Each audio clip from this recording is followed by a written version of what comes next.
नमस्ते दोस्तों, मैं एस्ट्रो ज्योति आज की बात में आप सबका स्वागत करती हूँ। आइए आज की बात कर लेते हैं। आज बड़ा ही शुभ दिन है, शनिवार का दिन है।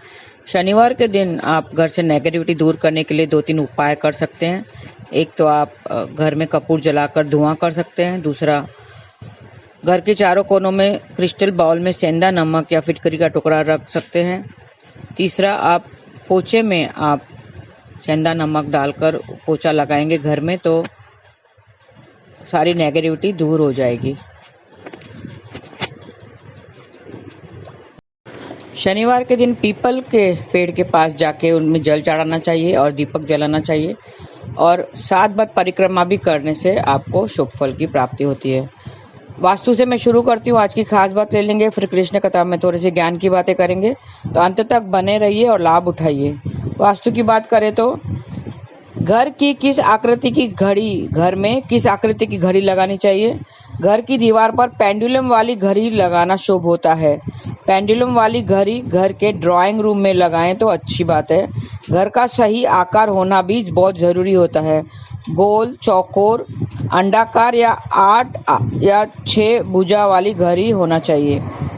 इससे घर में सकारात्मकता बढ़ती है, पॉजिटिविटी बढ़ती है। तो ये थी वास्तु की बातें। अब योग और तिथि की बात कर लेते हैं। दशमी तिथि आज से कल सुबह 5:24 तक रहेगी। आज से कल सुबह 5:55 तक शुक्ल योग रहेगा। आसमान में बढ़ता हुआ चंद्रमा दिखे तो उसे शुक्ल पक्ष होता है, शुभ होता है आसमान में। तो इस योग में कार्य में सफलता जरूर मिलती है। आज सुबह 9:45 तक अश्लेषा नक्षत्र रहेगा, फिर मघा नक्षत्र लग जाएगा। मघा नक्षत्र की बात करें तो 10वां नक्षत्र है ये। इसका प्रतीक चिन्ह राज सिंहासन को माना गया है। इस नक्षत्र में तालाब बनवाना, कुएं खुदवाना, चिकित्सा का काम करना शुभ होता है। इसका स्वामी केतु है और इसका चारों चरण सिंह राशि में आते हैं और इसका संबंध बरगद के पेड़ से बताया गया है। तो बरगद के पेड़ की आज पूजा आराधना करें। देखो, पीपल शनि देव की वजह से पीपल के पेड़ की और इस नक्षत्र के मघा नक्षत्र के संयोग से बरगद के पेड़ की, तो दोनों पेड़ों की आज पूजा करें। दोनों ही शुभ पेड़ है, फलदायी है। बरगद के पेड़ को नुकसान नहीं पहुंचाना है, उन्हें नमस्कार करना है। इससे आपके सुख सौभाग्य में वृद्धि होगी।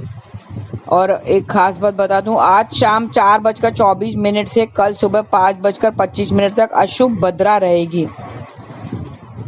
आज चंद्रमा का वास सिंह राशि में है तो आज भद्रा है।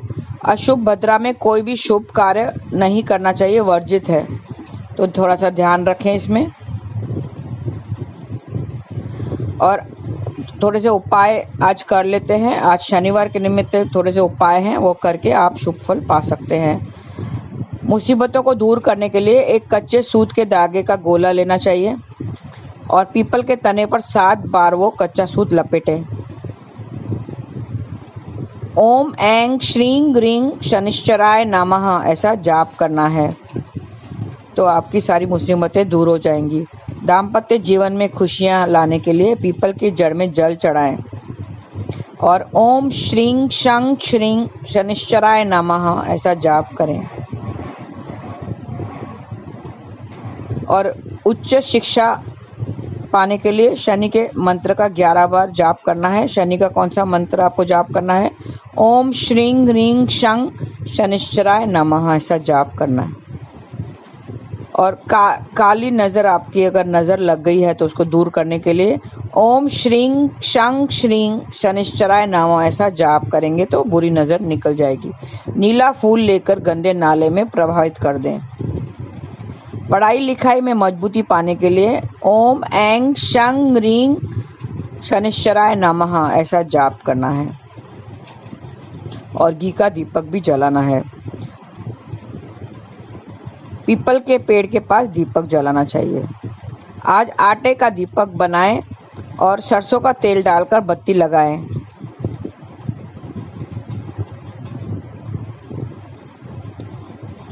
और आपको शनि स्तोत्र का पाठ करना है तो आपको छुटकारा मिल जाएगा।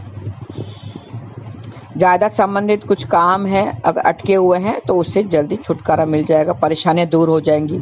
किसी भी वक्त शनि स्तोत्र का पाठ कर सकते हैं। पाठ करते समय मुंह पश्चिम दिशा में होने चाहिए। स्नान आदि के बाद साफ कपड़े पहनने चाहिए। ओम प्राम प्रीम प्रॉम सह शनिश्चराय नमः ऐसा जाप करेंगे तो यश और सम्मान आपको मिलेगा। गेहूं से बनी रोटी पर गुड़ रखकर कोई भैंसे को खिलाएं तो सुंदर स्वास्थ्य निरोगी काया आपको मिलेगी। आज के दिन मंदिर में एक कपूर का दीपक जलाएं तो कार्य में सफलता मिलेगी।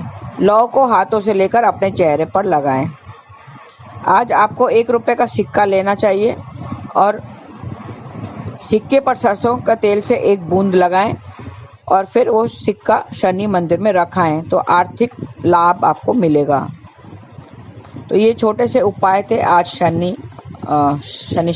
शनिवार होने के निमित्त उपाय हैं। तो आप पीपल के पेड़ पर जाएं, उससे 7 परिक्रमा करें, उससे सूत चढ़ाएं, सूत से लपेटें।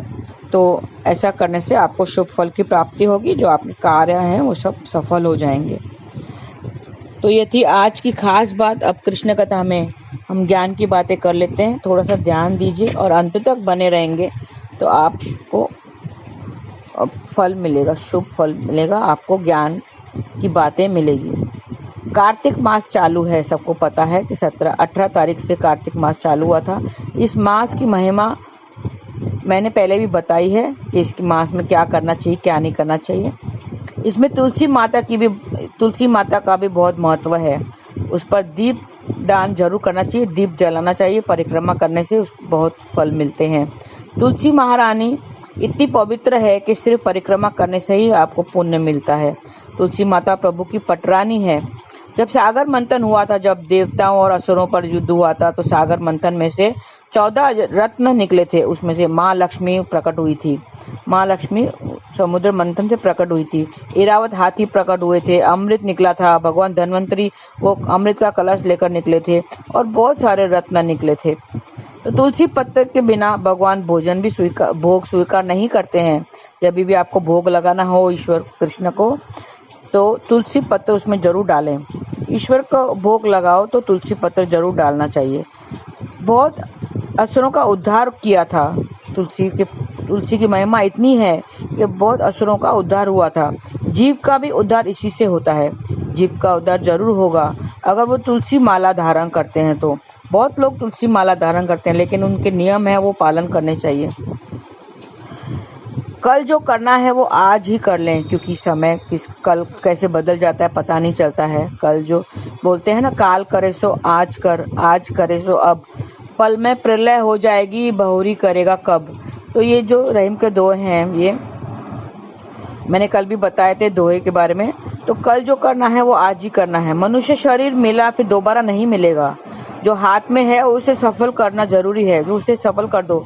जो भी अगर हाथ में आती है उसे सफल करना चाहिए। जैसे आपके हाथ में मोबाइल है, मोबाइल लिया है, नया मोबाइल लिया है आप, तो उसको यूं ही पड़े रहना नहीं देंगे आप, यूं ही रख देंगे आप। मोबाइल नया लेके आप यूं ही पड़े रहने देंगे उसको? नहीं। तो फिर उसका फायदा कैसे होगा? मोबाइल लिया है तो उसका सदुपयोग भी करना चाहिए, उसको यूज भी तो करना पड़ेगा। यूं ही पड़ा रहेगा तो फिर क्या फायदा? तो वो चीज अगर मिली है तो उसको यूज तो करना ही है, उसी तरह उसका सदुपयोग तो करना ही है। उसी तरह हमें जीवन मिला है, उसका भी सदुपयोग करना चाहिए, अपना जीवन सफल करना चाहिए। पशु योनि में तो भक्ति भजन नहीं करते हैं, पक्षी योनि में भी नहीं कर सकते हैं।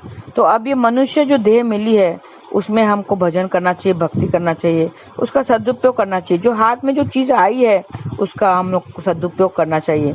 एक दृष्टांत है, एक बिल्ली, उसकी मृत्यु होती है तो वो ऊपर जाती है। मृत्यु के बाद जब ऊपर जाती है तो प्रभु उसे पूछते हैं, भगवान उसे पूछेंगे कि क्या तुमने भजन किया, भक्ति किया?